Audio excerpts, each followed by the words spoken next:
Pot കൊടുക്കുന്നത് കഴിഞ്ഞാൽ ചോദിക്കാണ്, നീ 90 പോട്ട് കൊടുത്തു പഴംപൊരിയും കൈ തന്നിട്ട്. ആ അതെന്തായാലും നന്നായി.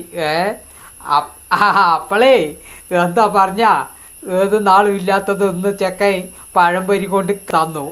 എനിക്ക് ആദ്യം കാര്യമൊന്നും പിടുത്തം കിട്ടിയില്ല. പിന്നെയാണ് ഞാൻ ഇന്ന് കളപണി കഴിഞ്ഞിട്ട് ഇടയ്ക്ക് ചായ കുടിക്കാൻ നമ്മുടെ മന്നാടപ്പൻ്റെ കടയിൽ പോയപ്പോഴേ കൗതുക വാർത്ത അവിടെ പറയണു.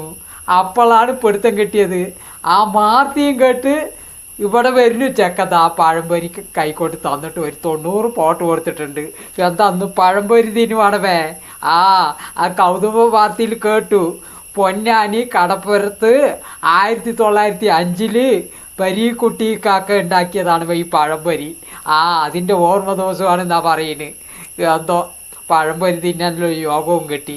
എല്ലാ ദിവസവും ഇങ്ങനെ ദിനവും ഉണ്ടാകട്ടെ ഇല്ലേ. എന്നാലേ പിള്ളേർ എന്തെങ്കിലും വാങ്ങിക്കൊണ്ട് തരുള്ളൂ. അല്ലാണ്ട് അറിഞ്ഞൊന്നും ആരും വാങ്ങിക്കൊണ്ട് തരില്ല. ഇതിപ്പോൾ പഴംപൊരി ഒന്ന് വാങ്ങിയിട്ട് വന്നിട്ട് 90 പോട്ട് കൊടുത്തിട്ടുണ്ട്.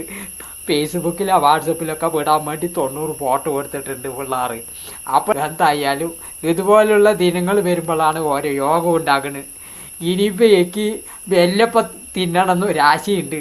ആ വെല്ലപ്പം ഉണ്ടാക്കിയതിന് ഒന്ന് വരുമോ, ചെക്കനൊന്ന് വാങ്ങിയിട്ട് വരുമല്ലോ പറഞ്ഞിട്ടാണ്.